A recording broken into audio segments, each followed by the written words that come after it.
welcome to the fourth episode of the Elixir of Awareness channel.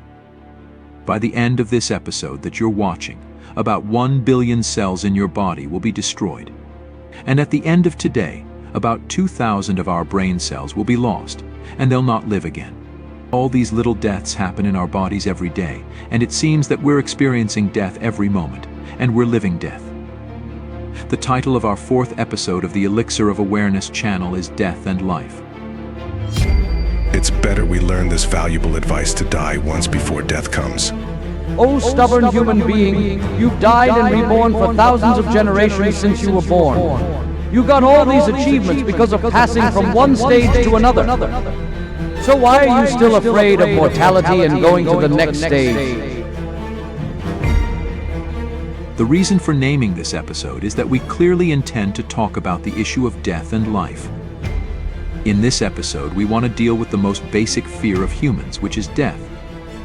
Before we start, we must point out that watching this episode, which is about death and life, isn't recommended for children and teenagers, and it isn't suitable for them. It's very difficult to talk about death these days when death has covered our whole world in various forms. We gathered all our courage to be able to prepare this episode for you and talk about this bitter subject. But in a world where a virus in the amount of a teaspoon can put us all in front of death. By the way, we've to talk about death. In this episode, we aren't talking about how to deal with the death of our loved ones, but this episode is clearly about the phenomenon that comes with us at the moment of birth, namely death. So we want to talk about our death and how understanding this can change our outlook on life. That we can come to the awareness of dying and analyze death bravely and finally learn how to accept it consciously will ultimately change the quality of our life. We want to learn how not to deny death, not to ignore it, but to face it bravely. This episode will have a bitter topic, we know. But the point is that all philosophers and wise men in history believed that if we can analyze death bravely, then our power to build an authentic life will increase. The roots and topics of this episode are a little difficult and daunting, but the point is that understanding them can make our lives more beautiful. To begin, we must first review your personal experience. When and where did you first understand that you'll die and that death exists? When was your first encounter with the truth of death? When did you realize that people with all their dreams and goals and plans will die one day forever? And where did death show itself to you for the first time?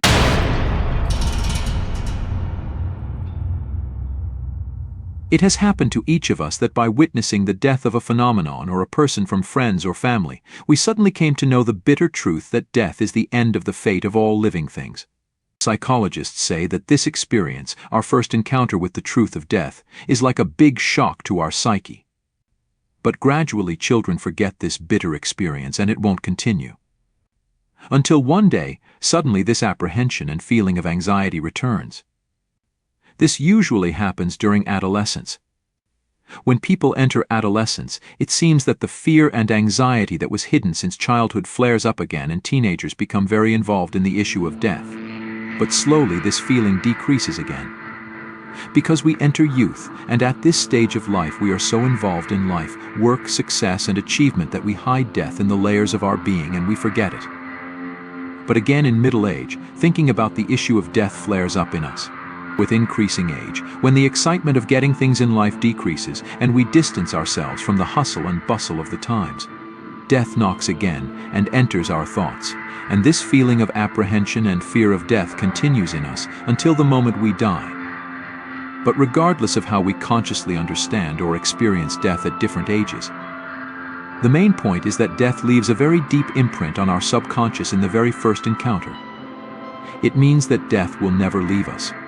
In the following, we explain how the giants of psychology and philosophy explain how this experience of the first encounter with death creates our mental and behavioral structure in the hidden layers of our thoughts. We will also explain how becoming aware of our death can become the main focus of changing our behaviors, actions, and decisions. Death wears different disguises and appears in many aspects of our lives. There's an expression that says that you shouldn't scratch a place that doesn't itch. But we think that the place of death always itches. Or they say that you shouldn't close a head that doesn't hurt with a handkerchief, but we think whether we consciously think about death or not, death always hurts in our subconscious. Psychologists believe that the strange anxiety that death produces is buried and hidden in the depths of our psyche, while it's the root of many of our behaviors in life. Death hides itself under a thick shell of complex layers of denial and shapes many of our actions and decisions. In this episode, we will definitely talk about this form of unconscious reactions and its effects on life. We also discuss how to tame death. And we will discuss how to accept this bitter truth and how this acceptance will have an important impact on our view of the world and the quality of our lives and how comforting it can be. Thomas Hardy says, if a way to the better there be, it exacts a full look at the worst. We also try to find a way to the best things, peace of mind and happiness, by examining the worst thing, which is death. Our world tries to make us forget death. With this great speed and the amount of different entertainment that exists in the world around us, most of us don't even have time to be alone for a few minutes and silently think about these fears and bitter but very important realities of life and understand them and do something about them. The world is taking this golden opportunity from us. But the point is that no matter how much we try to distract ourselves and not think about these issues, death will always leave its effects deep inside us. Soren Kierkegaard, the great philosopher, says, "When all combine in every way to make everything easier, people will want difficulty." In our world, everyone gathered to make the answers to many important and difficult questions seem easy. But finally, we've to face this basic question one day: what should be done about death? Another point is that the topics we discuss in this episode have nothing to do with people's personal views and beliefs about the world after death. We examine this human experience only until the moment of death, because we know that people have different views on the experience after death. And here the subject of our discussion is only about something that almost everyone, regardless of personal beliefs, has a common opinion about. It means life until the moment of death. So these topics aren't for life after death, but for life before death. We need to know how to make it to the age of 20, 30, 40, 50, or 80 without putting a gun on your temple for fear of death. Life can gain strength from death. It's true that death is the end of life, but in a way, death is also a semantic revolution, because it makes many things meaningless, and of course, it makes many things meaningful. It's as if all of our living takes its meaning from death, and understanding the phenomenon of death and accepting that one day we'll see the last image of life helps a lot in how we're supposed to live. Socrates believed that all philosophy is about one thing, and that's the art of dying well. It means that dying well helps us to be able to live well. That is to say, if someone is always very afraid of death, it can mean that they has lived a bad life, or even more bitterly, they hasn't lived at all. The deeper and more realistic our life is as a result, it's easier to accept death. The important point is the connection between life and death. Someone can enjoy the true taste of life if they're always eager and ready to give up life, that is to say, ready to accept death. Although death destroys humans, paradoxically, the thought of death can save our humanity. In the novel War and Peace, written by Lev Tolstoy, there's a character named Pierre, who's a Russian blue-blooded. He lives in a meaningless life with ridiculous concerns that the environment and society have made for him, until an experience occurs in Pierre's life that changes his consciousness, and that's facing death. In this story, Pierre is captured by Napoleon's soldiers. He's sentenced to death, and while the sixth person is on death row and 5 others have been executed, suddenly something happens that he's not executed and comes back to life. And this happen forms the continuation of the next 300 pages of Tolstoy's brilliant novel and deals with how this experience of facing death changes his life. If we can also face our death, our life will undergo a great semantic revolution. Tolstoy also shows us this concept in the story of Ivan Ilyich's death. In this story, Ivan Ilyich is a 45-year-old judge whose whole life is a series of meaningless worries. When he realizes that his death is near, it's as if his entire sensory system and value system, and also his view of the world and people, transform. Ivan Ilyich realizes something painful. He understands that he'll die badly because he has lived badly. We can see this story of the death of consciousness and its effect on life in the lives of almost all thinkers. For example, if Dostoevsky was able to write, analyze and discover the human mind and world so beautifully, one of the most important reasons is that he faced death at a young age. He saved from death in his youth, and at the last moment when he was going to be executed by a squad, and this experience and this knowledge develop a new perspective in him. Also Nizami, the famous Persian poet, beautifully mentions the subject as follows. It's better we learn this valuable advice to die once before death comes. How beautiful this poem is, as if by dying once, we can experience a much deeper and more authentic life. Also Rumi, another Persian poet, explains as follows. Since you've heard the description of the sea of non-existence, continually endeavor to stand upon this sea. It means when you realize the secret of divine truth, try to align with this mystery. It seems that the one who has been able to reach a deep knowledge about life has first come to know about death. Facing death has many important effects. One is to readjust the priorities of life. If you've ever had a near-death experience, you must have felt that your life priorities change for a while. It means that death makes us see exactly what's important in life. Is the ladder that we're trying to climb up leaning against the correct wall? Is this the wall we've to climb? Is this the main priority in our lives? Another advantage of the awareness of dying is that our courage to live increases. And we're no longer imprisoned, that is to say, the prison of other people's judgments. We know it's very bitter, but at the same time it's very simple, but thinking and accepting this issue helps us to be safe from the judgment of others as much as possible. It may seem a little scary, but walking in a cemetery where different people are buried with all their plans, hopes, regrets, and dreams helps us to find the courage to go back to everyday life. And helps us when we come back to our life, don't worry about superficial and trivial things. Another important point is that after experiencing the awareness of dying, it seems that our relationship with our friends and people around us changes also completely, and as if we understand the value of people and also simple and small things better. It's as if our unrealistic fears decrease and our judgments about phenomena and people become fairer. In a word, awareness of dying can make us braver, kinder, and wiser. Sometimes you've to die to live. Sometimes a person is born right in the middle of experiencing death and life. Awareness of dying can be very effective on our worldview. Death is such a powerful force in our subconscious that the great philosopher Hegel believed that all human history is a description of man's struggle with death. If we look at all the wars, values, and honors, we'll realize that the main reason for all of them is the fear of death and the fear of leaving the world. Throughout human history, it seems that all the thinkers tried to heal this wound caused by the mortality of humans. It seems that all their efforts were in response to this our great concern and suffering. As long as we're alive, then we're alive and there's no death, and when the moment of death comes we will die, so there's no more life and death is meaningless.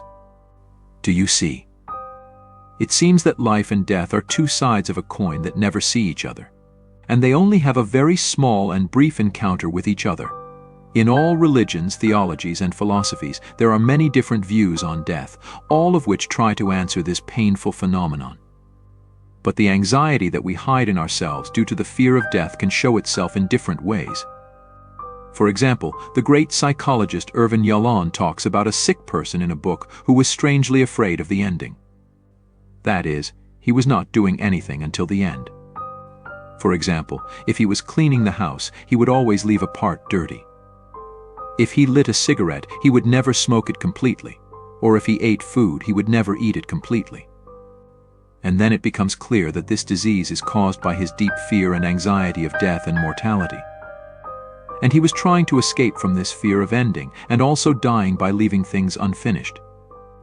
Research shows that more than 70% of people with severe obsessions have had a near-death experience before.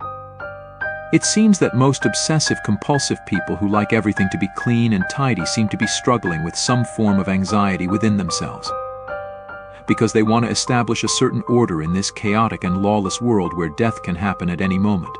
People who suffer from this extreme obsession know very well how hard this suffering is. Somehow this is due to the anxiety of death. Do you see how interesting our reaction to the fear of death is sometimes? The more interesting thing is that one of the methods of treating this extreme obsessive disorder is to eliminate their fear of death. That is to say, the psychologist tries to show them a different perspective on the subject of death and gradually eliminate this fear of mortality in their subconscious. As a result, their obsession is also reduced to a great extent. Another psychologist named Martha Newman noticed another very strange thing about our unconscious reaction to the phenomenon of death. She created a concept called the anniversary reaction. She believes that many people who suffer from schizophrenia and experience a type of mental breakdown in this way experienced a very painful death from their loved ones in their childhood. Sometimes it's the suffering of losing and the death of loved ones that cause them to suffer mental collapse and schizophrenic disease. Anniversary action means there's a certain connection between the age of the patient and the age of the lost parent. After examining hundreds of schizophrenic patients, Martha Newman found that when the patient reaches the age of the lost parent, their illness becomes more severe. For example, if the patient's mother has died at the age of 40, the symptoms of worsening the disease will appear faster when the patient reaches the age of 40. Or in another way, this reaction is such that even if the patient has a child and the child reaches the age of 40, it's as if all those sufferings and anxieties in the patient reach their peak again and the disease worsens. We have said all these things so that you know that this apprehension and fear of death show itself in different ways, like obsession, like schizophrenia, or even lust. Yes, in some people, the fear of death shows itself as an increase in sexual desire. That is to say, in some people who suffer from Don Juan syndrome and who are constantly looking for different and diverse sexual experiences, the roots of this pathological desire for sex is because they understood that they're perishable. That's why they try to calm this fear a little with this kind of behavior, while the way to calm that fear isn't this, rather it's to bravely face this fear. Most of our solutions to extinguish the fire of fear of death are wrong solutions. Avoiding death is avoiding life. As long as we deceive ourselves and look to the other side not to see the bitter truths, we can't begin life. Grace Hansen has a very deep and informative sentence that says, "Don't be afraid your life will end, be afraid that it will never begin." And our life begins when we can bravely face the bitter truth of death and think about it consciously. Many of our addictions, such as work addiction or drug addiction, are caused by the same anxiety of death. We immerse ourselves in work and dreaming, so that we don't even have a moment to face the important realities of life. There's this experience of the awareness of death in almost all kinds of yards of all creatures in the world. But in humans, it shows itself in the most intense possible way. That is to say, also different animals have experience about death and what are the possible dangers and what causes their survival to be endangered.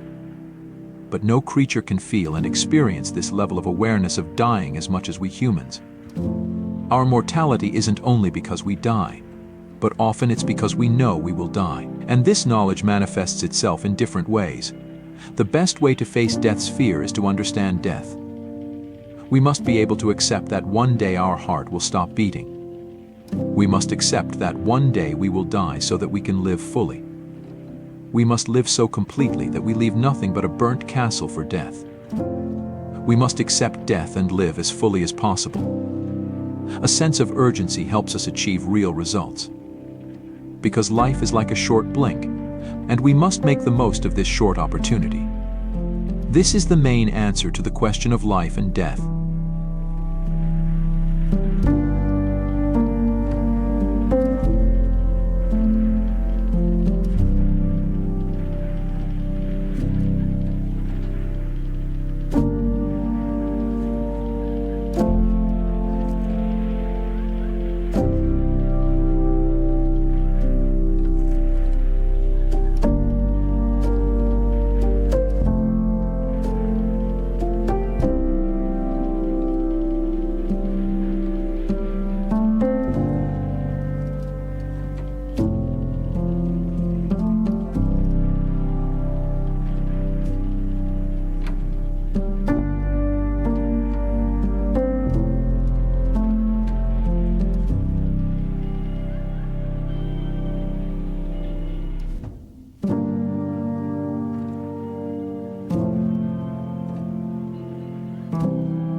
It seems that human always fluctuates between two fears, the fear of life and the fear of death.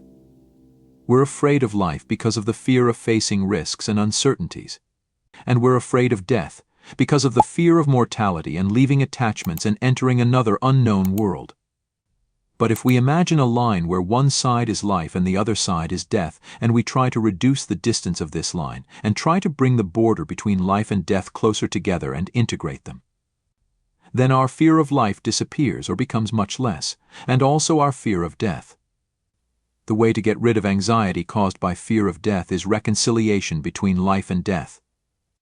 If you've seen our previous episode entitled Magic of the Way, in the story of the Little Prince, we learned about the concept of taming.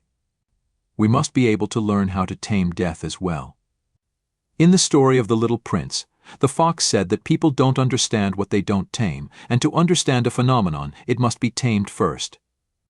But taming death isn't possible with different and costly, and sometimes complicated actions to stay young, nor by resorting to destructive methods to avoid death, but by bravely accepting death.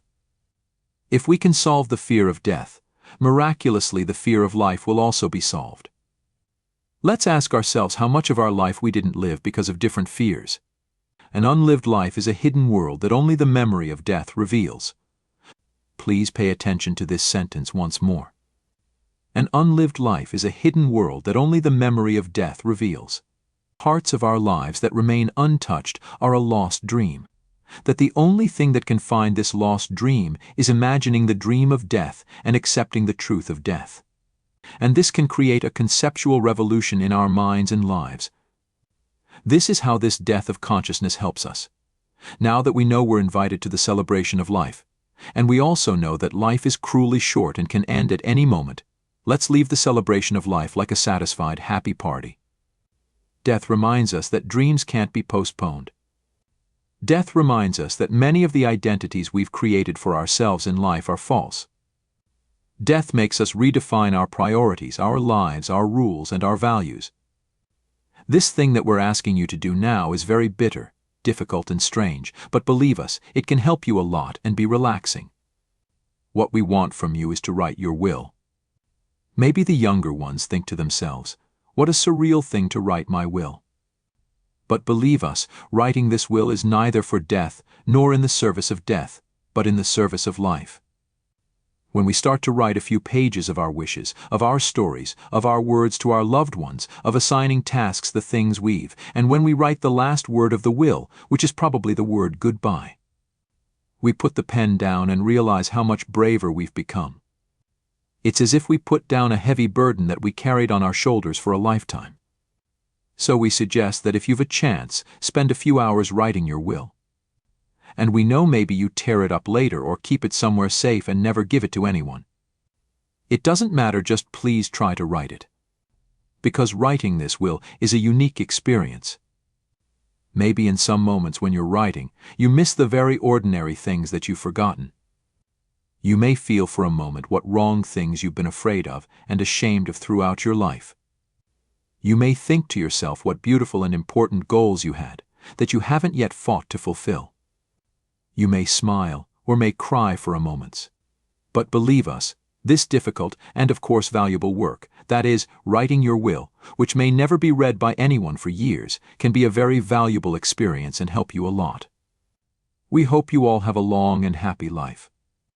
But as we said in the first episode, which was about loneliness, Carl Gustav Jung says, we cannot change anything unless we accept it. So be sure to do this valuable work. People who accept the truth of death come to a new awareness that it's no longer important for them how things are, rather just the being of things is important for them. For them, the statement that the world exists and the word I am is amazing by oneself. In our previous episode titled Magic of the Way, do remember we talked about the archetypal traits of the innocent adult. I think that all people who saw beauty in suffering and became innocent adults and lived life well, they solved the problem of fear of death once and for all. That's why they live in a mental paradise, while they not denying suffering and also do not forget to fight to build a better world. But they enjoy every moment of life's battle. They enjoy just being in the world, and because of the wonderful concept called life. Another very effective thing you can do is, if you've a pen and paper around, or if you don't have one, imagine a line segment in your mind. The beginning of this line segment means that the left side of that is the beginning of your life, the moment of your birth, which has a specific date and is the day you entered this world. And the end of this line segment also is the moment of your death, the moment when you leave this world with all your wishes and regrets and of course all your achievements. And we hope this line segment is very, very long for you, and you live happily. But the bitter truth is that one day this line segment will end. Most of us may never see the 22nd century. Finally, one day everything will end and we don't know when it will end. Now think about how much of this line segment you've traveled by your estimation. How much of your life has passed? Now just put a multiplication sign there. And the painful question is, what do we want to do by the way with this remaining amount that even we don't know exactly how much it is? This is the main point of the issue of life and death. Let's go listen to a relaxing music and think a little about this line segment in our minds.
Do you see? With this simple exercise, what new things will come to life in our souls, and what courage will be formed in us for an original life and to use the remaining opportunities. The ancient Greeks had two concepts to define time. One is the quantitative concept of time, which is called chronos. But another word that the ancient Greeks used to define time is kairos, which means the qualitative concept of time. That's a concept that can't be calculated with hours and seconds. The time we spend in a romantic relationship or prayer, or for example, the time we spend in nature or the experience of a deep pleasure, is of the kairos type. Actually, in kairos we experience the depth of time and the width of time, not the length and surface of time. And we think that looking at the line segment that we talked about will allow us to use the remaining time of our lives more deeply and experience the concept of kairos that the ancient Greeks talked about. Another important point is that many thinkers believe that the less satisfaction we've with life, the greater our anxiety and fear of death. If we want to reduce the fear of death, we must first change the way we live, here and now, not on that magical day that will never come. Let's think with ourselves. What do we want to do with the short remaining time of our life?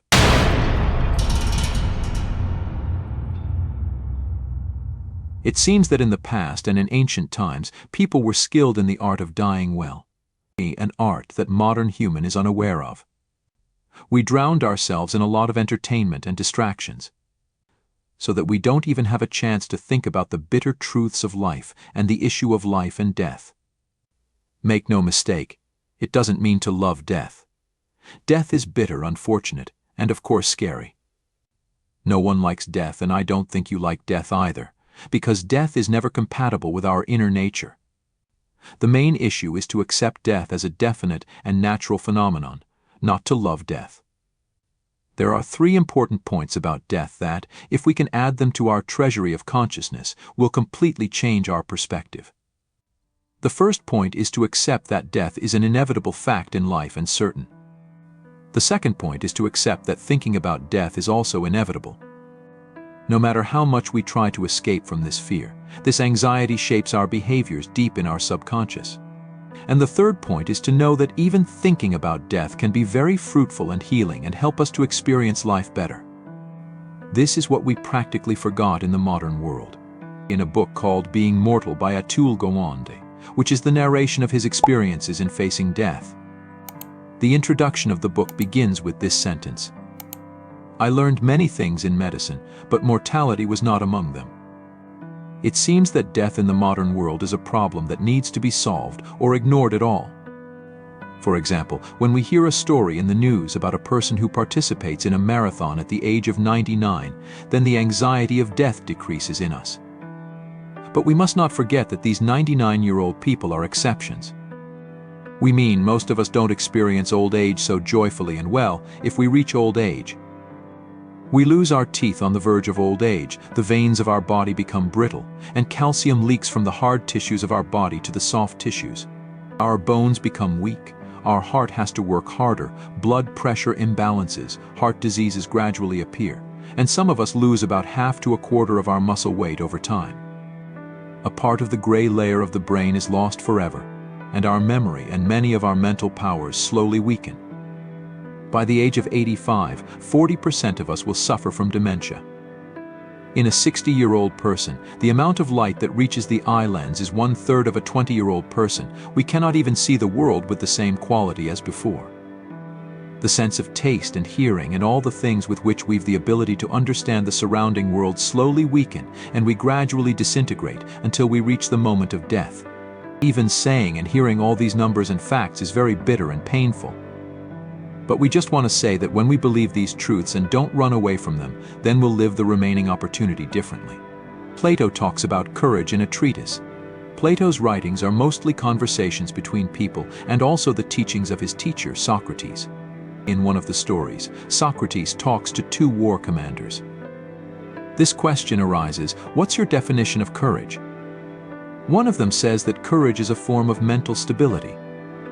And then Socrates asks in his answer, shouldn't we retreat sometimes in a brave battle? And doesn't courage sometimes mean acceptance? And then they think a little and give an answer that explains courage in the most brilliant way. They say courage means wise stability. Their first answer was that courage is just a kind of soul stability. But then they concluded that sometimes courage means accepting and retreating and facing bitter realities. Courage means wise stability. Courage sometimes means attacking, sometimes it means retreating, sometimes facing good things, and sometimes bitter things. Now let's ask ourselves this question. Do we have courage in the face of death? Are we brave enough to fight against the genes that impose limitations on us? Do we have enough courage to accept the issue of death and thus make better use of the remaining opportunity? This is why we say that all philosophy is about trying to learn how to die. We must accept death and inject this acceptance into the veins of life. We must get used to remembering the constant presence of death in life. Many sufferings, such as depression, can be controlled and resolved to a great extent with this awareness of dying. The fear of death enslaves us, and the one who has understood death won't become a slave, because they has understood freedom. We know that in a world where the only accepted values in popular culture and media are money, youth, and longevity, watching this episode of us that's about death seems very strange. But believe us, our only concern in this episode is to find the meaning of life and happiness. If we understand that human is mortal, not only at the end of life but also at each moment of life. With this view, let's ask ourselves this question once. Why are we afraid of death? Surely one of the most important reasons for that's our half-finished tasks. It's that we still haven't made the effect we wanted to make on life and people. We want to say that at the end of life, there will definitely be unfinished tasks that haven't been done. So, now that we know that death may knock on the door at any moment, or even come inside suddenly without knocking on the door, let's start and plan the main purpose of our life much faster. We have just one chance to live on this planet, and it may be too late to start. Because we aren't aware of the moment of our death, and the time is cruelly short. In the remaining time, we must make something, create an effect, and make an impact on life. The way to face death anxiety isn't extreme hedonism, but building ourselves and our surroundings. We must leave a lasting impression from ourselves. Think about it. What should you build? What's your responsibility in this world and your life? What things haven't yet been achieved by you? What things have we made so far? And let's decide to build more, stronger, and more effective and shout our inner voice. This comes from the blessing of thinking and accepting death.